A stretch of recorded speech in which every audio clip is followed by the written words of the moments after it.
Bonjour à tous et bienvenue sur la chaîne La Bouquinade. Aujourd'hui on se retrouve pour un petit vlog compilé sur plusieurs jours. J'ai une bonne petite semaine devant moi et je sais pas, j'avais envie de faire un peu un vlog brut du quotidien et tout. Je sais pas trop ce que ça va donner au montage, mais j'aime bien en regarder, j'avais envie d'en faire un. Donc aujourd'hui nous sommes lundi, j'ai plusieurs choses à faire. Je dois faire plusieurs montages vidéo pour ma mission de CM puisque vendredi je suis partie sur Paris pour faire un tournage pour la maison d'édition en question.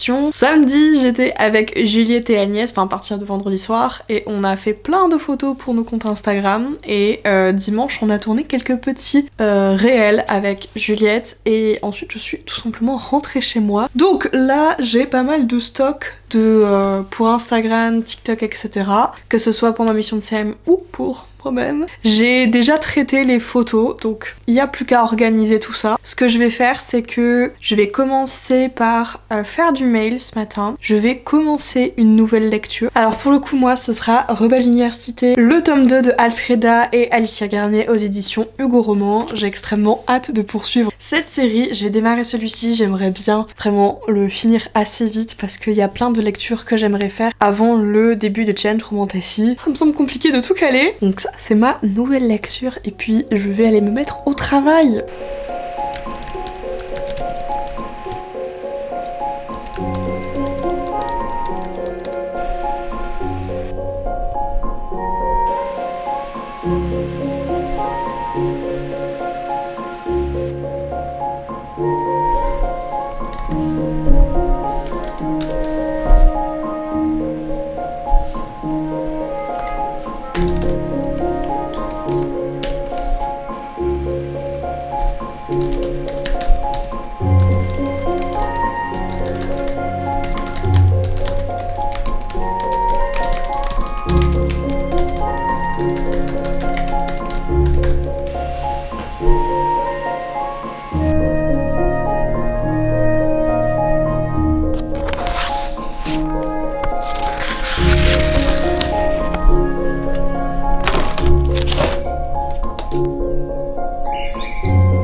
Deuxième jour de vlog et je suis en train de dévorer Rebelle Université, le tome 2 de Alicia Garnier et Alfreda. Envy, je suis vraiment aux 3/4. Je l'ai commencé donc hier soir. Je le dévore littéralement. Donc dans ce second tome de cette série, à savoir que vous pouvez les lire indépendamment, ça ne vous spoilera rien du tout. Nous avons nos deux protagonistes, Griffin et Maeve. On est sur un petit enemies to lovers, alors vite fait le enemies to lovers quand même. Pas vraiment la trope qui colle le mieux, mais en gros tous les deux, ils se sont déjà rencontrés quand on a démarré l'histoire, ils savent tous les deux qui ils sont, etc. Ils ont eu comme un petit accrochage, je sais pas comment le dire sans me faire censurer, mais ils ont un souvenir impérissable tous les deux l'un de l'autre. Et depuis, ils sont un petit peu la guéguerre sur le campus dès qu'ils se voient. C'est vraiment... ils se disputent, mais en même temps, ils se cherchent un petit peu. Jusqu'au jour où, au bout d'un moment, Griffin a décidé que... Stop, quoi. Il veut arrêter ce genre de petit jeu. Il veut vraiment passer du temps avec Maeve. Voilà, ça, la romance commence comme ça. En vrai, ça commence sur quelque chose d'un peu hilarant. Et du coup, c'est ce qui fait que la romance, je pense, se lit vite. Parce que t'es juste mort de rire au début avec ce qui se passe et tout. C'est une situation genre hyper cocasse. Et puis, je trouve que le personnage de Maeve est pour le coup un personnage encore plus indépendant mais différemment que ce qu'on a pu avoir dans le tome 1 et j'aime toujours autant l'humour des autrices, vraiment je l'aime beaucoup. Je pense que quand je terminerai je préférerai le tome 1 mais ça reste quand même une superbe lecture et j'avais juste besoin de me détendre là parce que j'ai des bonnes semaines, j'ai pas trop encore le réflexe de sortir ma caméra à tout bout de champ mais j'ai encore des bonnes semaines devant moi et ça fait vraiment du bien de pouvoir se poser avec ce genre de livre. Le programme de la journée, c'est de tourner une vidéo face cam pour YouTube. Je pense qu'elle sera dans les semaines à venir pour vous. Et il faudrait que je monte un petit réel Instagram qu'on a tourné avec Juliette et que je finisse vite de monter une partie pour une collab pour que je puisse l'envoyer pour validation.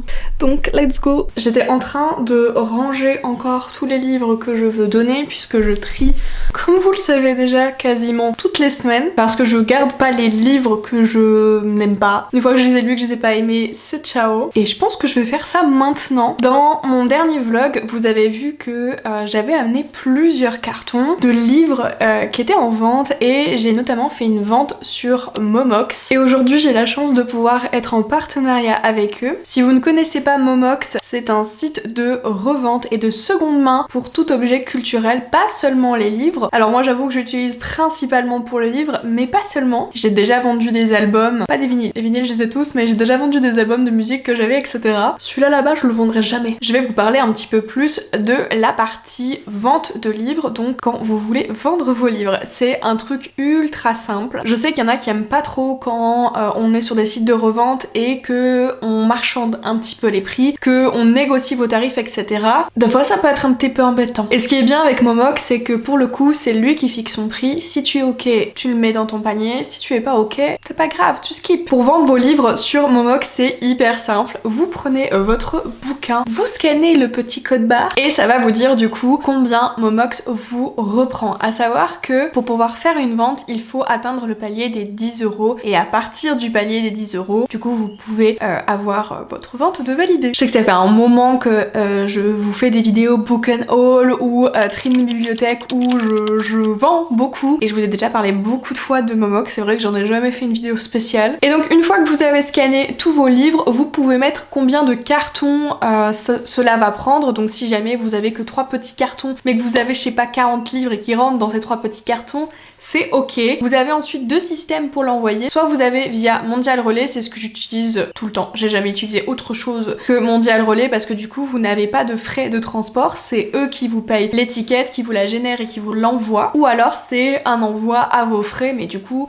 comme le nom l'indique, c'est à vos frais. Pour la partie Mondial Relay, du coup, vous imprimez l'étiquette, vous la collez sur votre carton, vous glissez bien le petit papier qui récapitule tous les titres que vous avez vendus. Il scanne votre ou vos cartons et ensuite c'est Momox qui réceptionnera et qui vous fera le virement. Quand vous faites vos cartons, essayez de mettre un petit peu des papiers bulles ou des anciens journaux ou ce genre de choses pour caler les livres, comme ça vous êtes sûr que les livres ne seront pas endommagés. C'est le système de revente de livres le plus simple que je connaisse et je vous avoue qu'il est hyper pratique. Et quand j'ai remonté sur mon historique des ventes, en fait je savais pas que j'utilisais Momox depuis tout ce temps. Quand on regarde l'application, ma première vente, j'avais vendu 21 articles et j'en avais eu pour 48 €. Et la vente quand même date de 2017, soit presque en même temps que j'ai lancé ma chaîne YouTube. Et c'est ouf parce que j'ai quand même vendu déjà pour 451 € avec 14 ventes. Ah, des livres j'en ai acheté hein. Ma dernière vente est en cours de vérification, j'avais vendu pour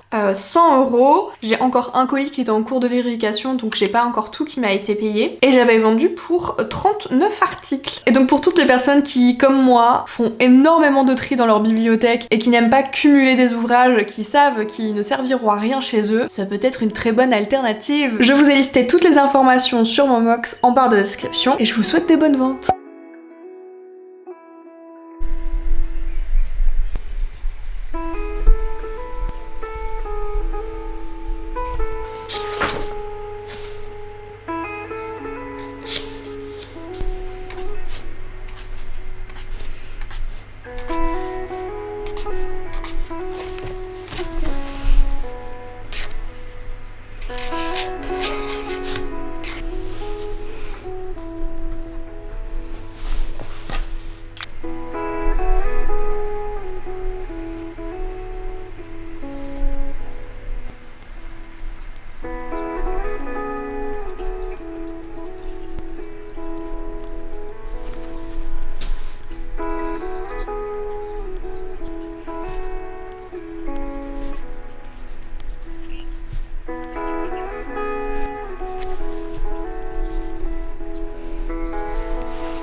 Bon, on est le lendemain, j'ai plusieurs trucs à vous dire. Déjà, la fameuse vidéo que je devais tourner hier, il fait extrêmement moche, ça ne se voit pas sur ce petit appareil, mais il fait hyper moche et hier c'était impossible de filmer. Aujourd'hui, c'est la même chose, sauf que j'ai un rendu à faire, ça va être compliqué. Je voulais vous montrer, du coup, j'ai reçu 2 colis, enfin un que j'ai reçu parce qu'on me l'a apporté et un que je suis allée chercher. Là, je sais que c'est une BD, j'espère que c'est le tome 3 de Phobos en BD. Je crois que c'est ça. Oui, je suis trop contente. Les couleurs sont incroyables. Regardez-moi ça. C'est magnifique. Trop beau. Punaise, j'ai hâte. Je crois que c'est une tenue que je me suis commandée, enfin des vêtements que je me suis pris. Je suis invitée à un événement de Page Turner et fallait un peu une tenue sur ce thème là et hormis mes 2 robes à paillettes, j'ai pas. J'ai un peu peur de la qualité, j'ai vraiment pas payé ça cher. Alors, ok, ça a l'air d'aller. Donc on a une jupe que je pensais plus longue, bordeaux comme ça avec des petits lacets. Je pense que je rentre dedans. Et ensuite on a un chemisier. Normalement c'est un peu l'époque victorienne, sauf que je voulais pas prendre de grosses robes bouffantes là. Et ça c'est le chemisier qui va avec. Détail. Les boutons sont dégueulasses par contre, hein. Vraiment pas beaux les boutons. Ouais, ils sont vraiment pas beaux les boutons de la chemise.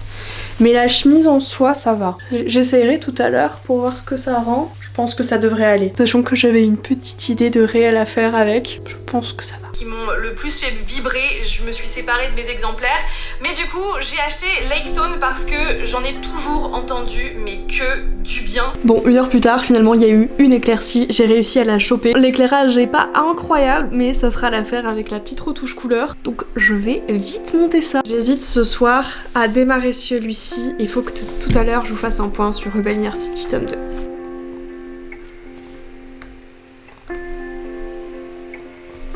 Bonjour à tous et bienvenue sur la chaîne La Bouquinade. Aujourd'hui, je vous retrouve pour vous parler de ces traductions qui vont arriver en France cette année et que j'ai très envie de lire. 19 h, j'ai enfin fini de dérocher la vidéo. Ça fait 4 heures que j'y suis.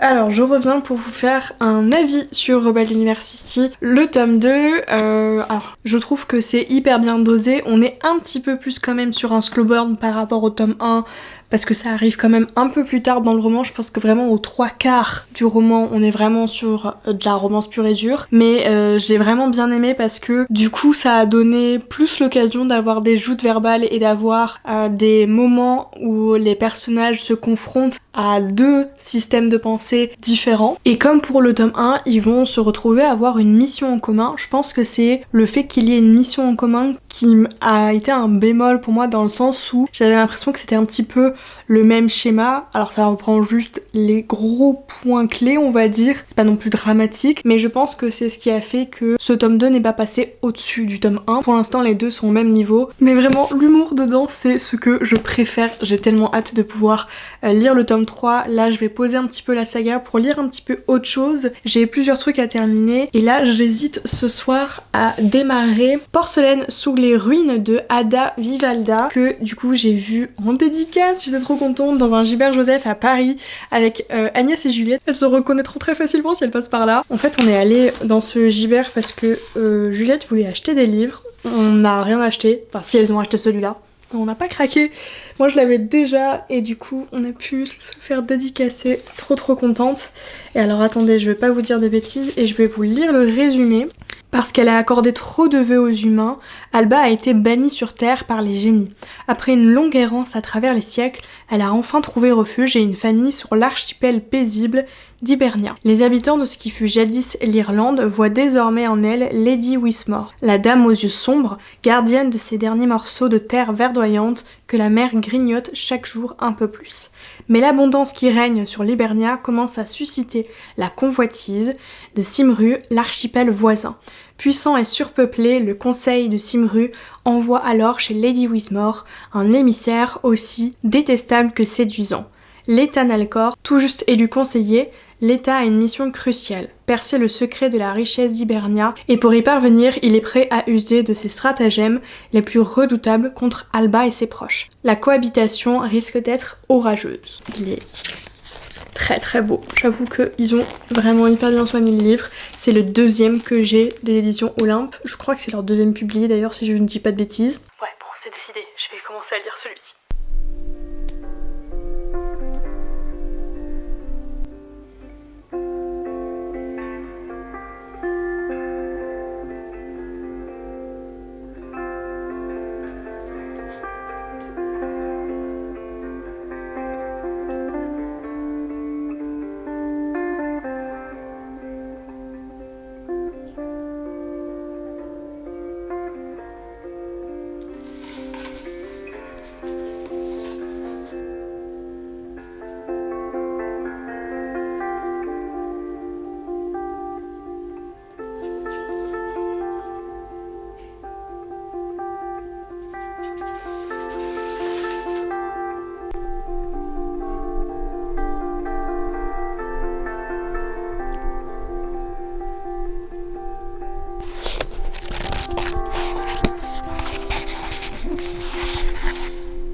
Alors pour l'instant j'ai lu que les 2 premiers chapitres et je trouve que dans la plume ça me fait vachement penser à La vie invisible d'Adi Larue, donc de Vie et Schwab, et un petit mélange de Christelle Labos, de La passe miroir. C'est hyper agréable comme écriture. Je vais continuer, par contre je vois que je vais couper ma caméra puisqu'elle n'a plus de batterie et je vous reprendrai donc demain.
Hola, je vous reprends pour ce dernier jour de vlog. J'ai lu jusqu'à la page 90 de Porcelaine sous les ruines. J'ai vraiment bien aimé ces 90 premières pages. Il m'a fallu, je pense, vraiment 3 chapitres pour comprendre un petit peu ce qui se passait par rapport à ce qu'on nous avait dit dans le résumé. Les premiers chapitres, j'étais un peu dubitative dans le sens où j'étais perdue, mais la plume par contre est incroyable. C'est la première fois que je lis du Ada Vivalda, oui je me trompe pas. Pour l'instant, je l'aime beaucoup. Vous savez, ça fait un petit peu l'effet du livre que t'as envie de savourer. Pas nécessairement que t'as envie de lire hyper vite, mais vraiment le genre de livre que t'as envie de te poser et vraiment de prendre le temps de le savourer. C'est exactement ça. Et ce week-end, je vais le poser parce que on va démarrer une lecture commune en express cette fois-ci sur le club de lecture, donc je vais poser celui-ci. Vous avez vu là dans le vlog, c'est des journées 100% à la maison. C'est des journées qui paraissent très calmes quand je fais le montage, alors que littéralement mes yeux courent sur mes écrans pour faire tout ce que je dois faire. Je suis contente parce que par rapport à ma mission de CM, j'ai bien cravaché sur ce que je voulais faire. J'ai pas nécessairement tous les résultats escomptés niveau stats, c'était un peu la partie frustrante et du coup voilà, parce que c'est pas la même chose que pour mes contenus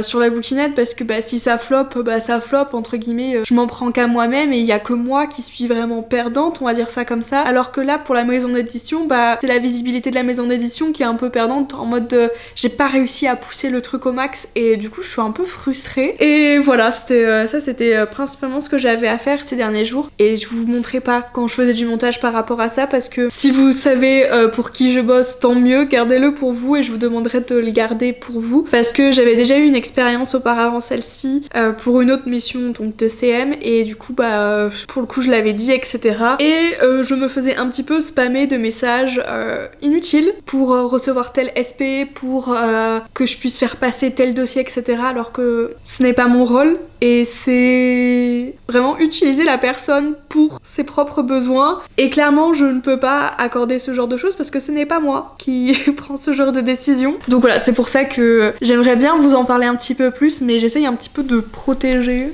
cette partie-là pour juste qu'on m'embête pas trop. Après, rien de très grave. J'ai pas eu de message assassin, encore heureux. Là, j'étais en train de préparer aussi le bujo pour la partie de mars pour que je puisse un peu noter tous les déplacements que je dois faire. En février, j'ai encore 2 déplacements la dernière semaine de février. En mars, j'en ai encore un. Et après, pendant tout le mois d'avril, ça se calme et j'en aurai plus. Mais mai et juin, ça va reprendre. Bref, voilà. Là, je suis contente parce que j'ai eu les 2 validations pour 2 collabs que je devais faire. Je prépare la dernière que j'ai à faire, je pense que ce sera fin février, début mars, mais ça ce sera sur Instagram, c'est un book trailer et je suis allée chercher tous les sons etc. et j'ai hâte parce que vraiment j'ai énormément aimé le livre et j'ai des idées bien précises, j'espère que je vais pouvoir mettre ça en place. Et il y a d'autres bonnes nouvelles qui vont tomber aussi début mars. Pour l'instant je suis un peu en tsum tsum, je peux pas dire grand chose et en même temps, il y a pas de clause de confidentialité mais ça sert à rien de parler sur un truc qui va pas encore sortir, genre c'est juste tenir les gens en haleine et tu sais même pas la date de quand ça va sortir quoi. Et en même temps, même s'il y a pas mal de choses qui arrivent, je me sens un peu dépassée en ce moment. Je sais pas si d'autres le ressentent en ce début d'année, mais je me sens un peu dépassée par les événements. On dirait qu'il y a un truc énorme qui m'est tombé dessus, mais mais ouais, je me sens un peu comme à côté de la plaque. Ouais, vraiment, j'ai l'impression d'être un peu spectatrice de tout ce qui se passe, de tout ce qu'on voit passer sur les réseaux sociaux. J'ai l'impression que j'ai un train de retard d'un point de vue ce qui est, on va dire, tendance ces dernières semaines ou dans les dernières lectures qui arrivent, etc. J'ai vraiment l'impression d'être à la ramasse, alors que je suis toujours productive, je sais ce qui va sortir, etc. Mais ouais, j'ai l'impression d'être complètement dépassée par les derniers événements et je me demande aussi si c'est pas parce que je me suis dit que au vu des derniers événements de l'année dernière, j'allais essayer de prendre un peu du recul par rapport à la sphère littéraire dans le sens où que j'allais un peu plus me recentrer sur uniquement mon contenu et peut-être moins m'éparpiller en essayant de faire plein de connaissances, etc. Et peut-être que c'est l'effet qui arrive en conséquence. Mais en vrai c'est pas plus mal quand même de prendre un peu de recul sur toutes les petites disputes, ce genre de choses, parce que moi ça a tendance juste à me créer juste des boules dans la gorge. C'est embêtant au quotidien. Et en fait sur le mois de février, je compte prendre énormément d'avance sur mon mois de mars et mon mois d'avril parce que mon objectif c'est que je puisse me dégager un temps considérable en mars et avril pour me remettre à l'écriture. Ça fait 2 ans que je le dis. Bon, avec tous les changements que j'ai eu dans ma vie, c'est moi que ça allait pêcher et c'est ce qui a pris un gros coup. Et je savais qu'il me fallait au moins 1 mois et demi, voire 2 pour me remettre correctement en selle cette année, pour planifier mon année et pour prendre de l'avance. Et là, je touche du doigt, je suis presque à cette avance-là que je recherche. Je suis très très contente de toute cette organisation qui paye petit à petit, mais ça marche. J'ai vu que je devais encore répondre à quelques mails pour être à jour et partir après en week-end tranquillou bilou. Je vais donc faire ça et ensuite je vous retrouve pour clôturer le vlog.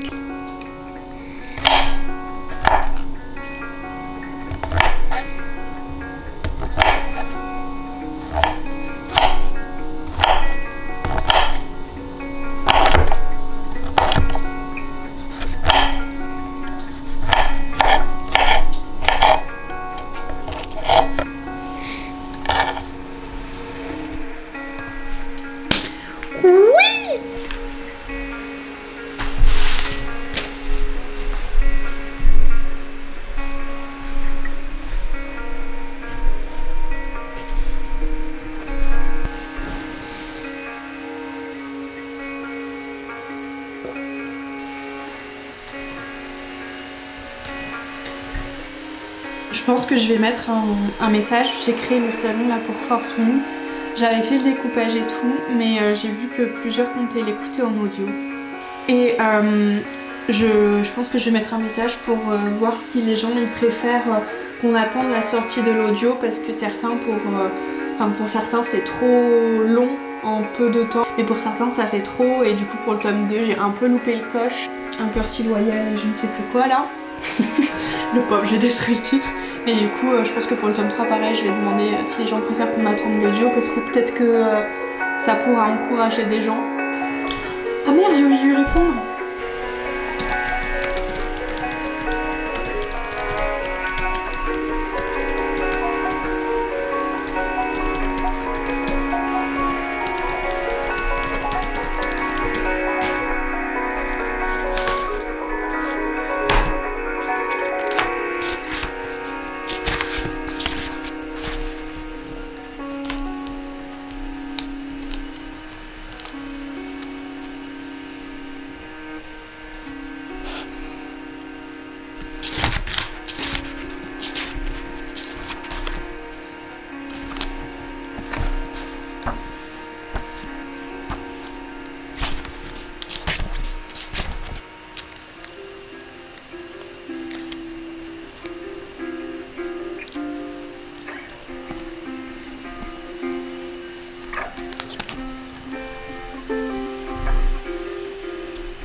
Me revoici. C'est une fin de vlog pour moi, j'ai fini ce que j'avais à faire aujourd'hui. Demain, donc la journée de vendredi, j'ai pas mal de petits montages à faire pour bonjour madame, TikTok, etc. Mais le plus gros de ma semaine est terminé, je suis trop contente. J'ai pas terminé Porcelaine sous les ruines et de toute façon je l'ai mis en pause pour démarrer un livre qui est derrière. Donc celui-ci, Un cœur si loyal et solitaire de Brigitte Kéméraire aux éditions Rajo. Tout est lancé sur le Discord donc c'est bon, on est ready pour faire cette lecture. Et à chaque fois, je sais pas si vous voyez chez Rajo, mais genre c'est quand même très aéré. Alors je sais que c'est complètement voulu, mais en fait à chaque fois on a hyper peur du nombre de pages et c'est tellement aéré que c'est pas si gros à lire que ça. Avant de clôturer la vidéo, j'avais envie de vous parler d'une campagne que mène une maison d'édition pour publier son tout premier roman, donc c'est la maison d'édition Imeris. C'est une maison d'édition qui va donc publier du fantastique, de la fantasy, de la science-fiction, dystopie, etc. Et la maison d'édition va sortir son tout premier roman. Du coup il s'agit de L'âme du vent, c'est écrit par Amandine Grosso et donc pour publier donc le premier roman, il passe par une campagne Ulule et notamment on va pouvoir l'avoir en relié. Et en fait, il y a plusieurs paliers. À partir du palier 100%, le livre, c'est sûr et certain qu'il existera. Donc là, on a déjà atteint les 100%. À 200%, il rajoute de la dorure sur la couverture et pareil, le palier est atteint. Et là, on s'approche des 300%. Et au palier des 300%, il y aura une illustration en plus en début de chapitre. Il y a plein de paliers hyper intéressants. Là, je regarde, il va y avoir un signé si on atteint les 400%. Il y aura les pages de garde illustrées, un stickers offert, un jaspage illustré, un ajout d'une jaquette, etc. Et en fait, même si vous avez pris une contrepartie entre guillemets basse, en mode vous avez juste pris le livre, si les paliers sont quand même atteints au fur et à mesure, vous aurez tous ces rajouts sur le livre en question. Et c'est pas la première fois que je participe à des campagnes Ulule, je l'avais fait pour pas mal d'auteurs indépendants, enfin je dis pas mal mais j'en ai fait 3-4, et à chaque fois c'est tellement gratifiant quand tu reçois le livre parce que tu as contribué à ce projet là et bah, forcément la contrepartie là tu reçois le bouquin donc c'est très chouette. J'avais fait ça pour The Beauty and Beast de Evie Estier, j'en avais fait un autre aussi, je le vois pas. J'avais fait aussi pour un nouveau livre chez Tiffs, et peut-être que ça vous donnera envie, je voulais le résumé du roman. Tu ne peux pas partir, tu m'as créé, et bientôt nous serons légion. Tu ne peux plus t'enfuir, nous te suivons. En tant que Siroc oracle, la cité d'Irémer, Baya déchiffre l'avenir dans les volutes du vent. Son don si particulier la destine à servir les puissants. Mais dans les bas-fonds de la ville, là où la pauvreté et désespoir se disputent les miséreux, une sombre maladie s'est réveillée. Contrainte à l'exil pour sauver ceux qu'elle aime, Baya devra déjouer les pièges du désert et prendre le mal de vitesse. Car les affamés approchent et leur faim est contagieuse. Pour le coup, vous l'avez compris, il s'agit d'un one-shot de fantasy, donc c'est hyper bien, tu t'engages pas sur une saga. Si vous avez envie de contribuer à ce que ce projet voit le jour et si tout simplement ça vous intéresse, je vous mets aussi les réseaux sociaux de la maison d'édition en question. Et merci beaucoup pour ceux qui iront leur donner un coup de pouce.